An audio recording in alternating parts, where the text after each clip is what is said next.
सुराम्नो भवनम मालाकारस्य जगमतो।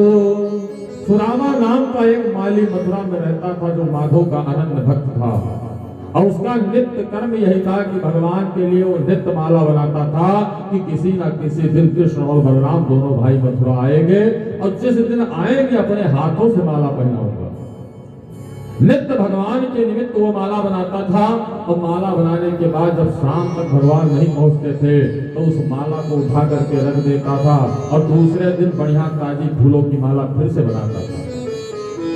उसका नित्य यही कर्म था, भगवान के लिए वो नित्य माला बना करके रखता था। जैसे ही उसने भगवान को देखा दौड़ करके आया, अपने हाथों से भगवान के गले में माला पहनाया उसने। भगवान ने उसको आशीर्वाद दिया। सारे ब्रजवासियों ने माला पहनी अपने अपने गले में। भगवान ने कहा अब बताओ ब्रजवासियों, अब तो कोई दिक्कत नहीं है, अब सब फिट हो गया मामला। ब्रजवासियों ने कहा देखो कन्हैया, ब्रजवासियों के मस्तक पर जब तक बढ़िया खूब चंदन का लेप न लगा हो तब तक मजा नहीं आता है। थोड़ी दूर आगे बढ़े, एक 3 जगह से टेढ़ी त्रिवक्रा हाथ में चंदन का पात्र लेकर के आ रही है। उसकी चंदन की सुगंधी इतनी तेज है कि मथुरा की गलियां उससे सुवासित हो रही हैं, इतना सुगंध है उसके चंदन में। जा रही थी, भगवान ने कहा अरे सुंदरी सुनती हो। अब आज त्रिवक्रा को किसी ने जीवन में पहली बार सुंदरी बोला था। अब वो 3 जगह से टेढ़ी कुब्जा, उसको जीवन में पहली बार किसी ने सुंदरी शब्द से संबोधित किया था। दौड़ करके भगवान के पास आई, कहा हाँ सरकार आपने हमको बुलाया। हाँ हाँ हमने ही आपको बुलाया है। कहा कहिए सरकार क्या बात है। भगवान ने कहा कि तुम कौन हो, पहले अपना परिचय दो।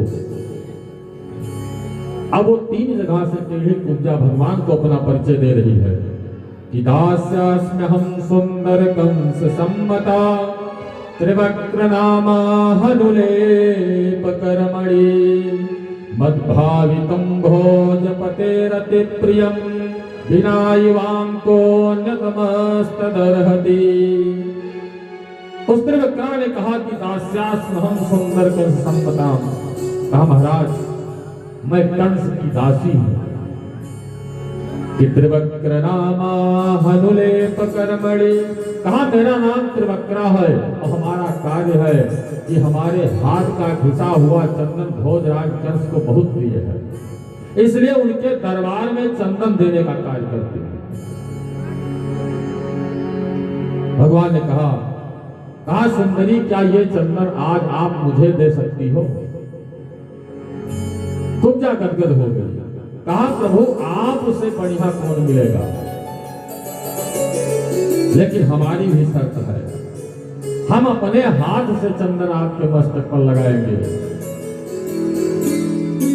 त्रिवक्रा ने भगवान के मस्तक पर बढ़िया चंदन का लेप किया। सारे ब्रजवासियों ने चंदन लगाया। ब्रजवासियों ने कहा कि कन्हैया आपने इसके सारे चंदन को खत्म कर दिया।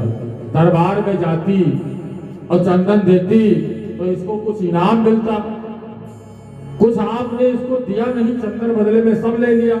भगवान ने कहा कि इसको आज ऐसा देंगे जो किसी ने नहीं दिया है,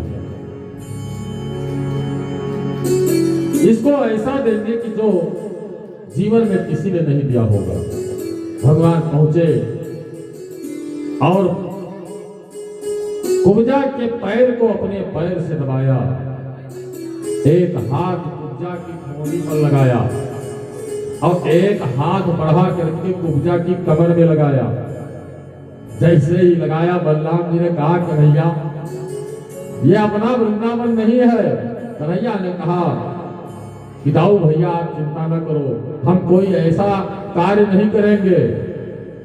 और लगा करके जैसे ही जोर का झटका मारा कि मुकुंद स्पर्शनात् सद्यो बभूव प्रदोत्तमा।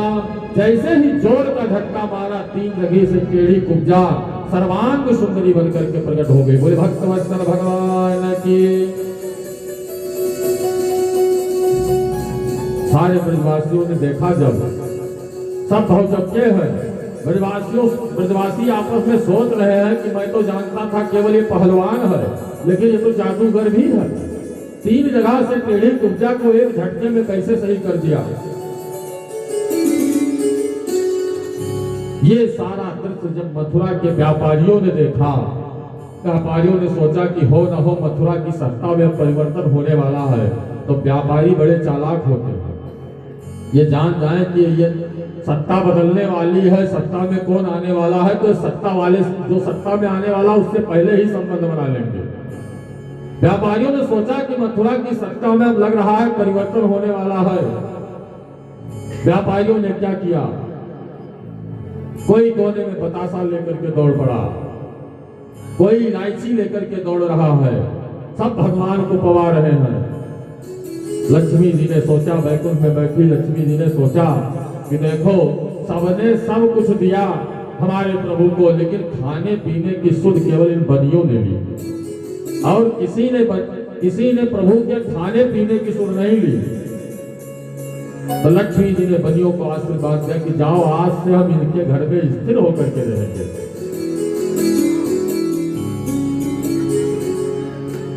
स्वागत किया, भगवान और आगे बढ़े।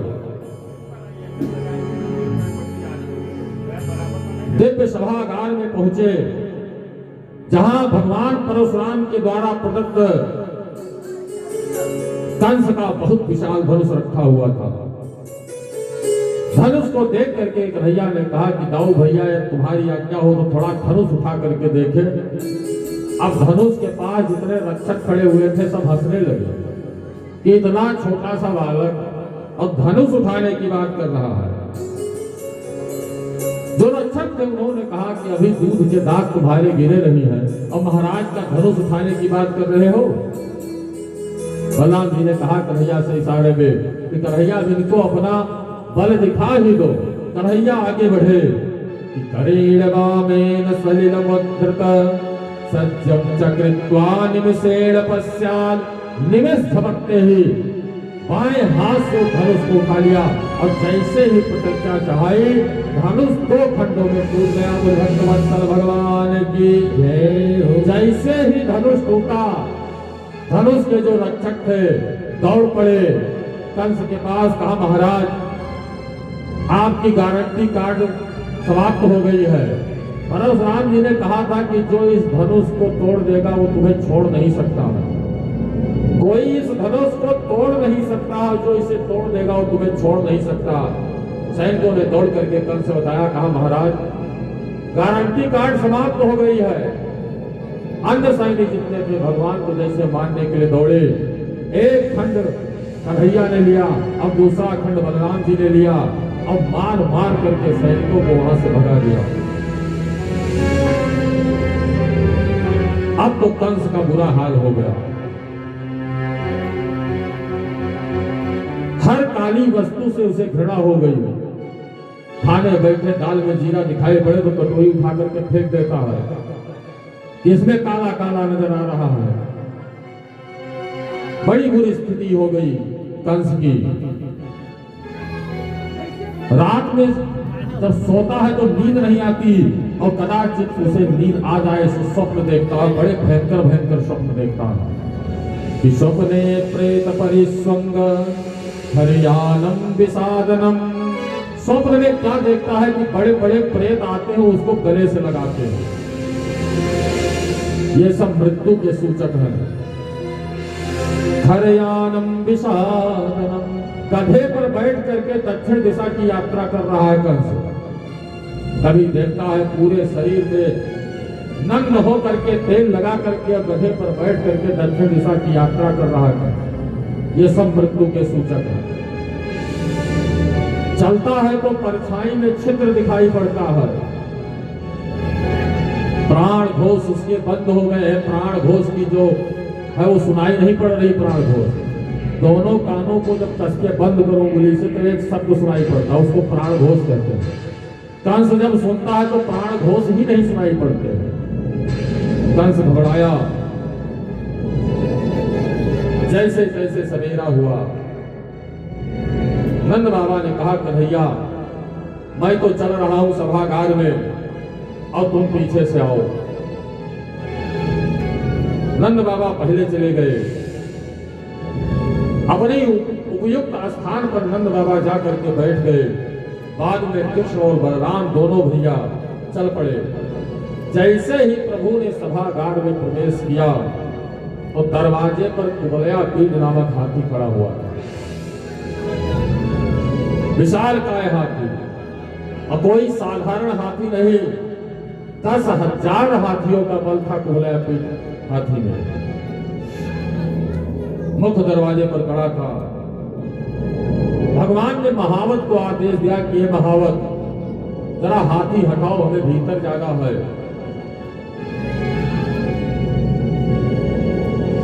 लेकिन वो महावत भगवान की एक नहीं सुनी। भगवान ने फिर कहा, तुम सुन क्यों नहीं रहे हो? क्यों नहीं रास्ते से हाथी हटाते हो? हाथी हटाओ, हमें भीतर जाना है।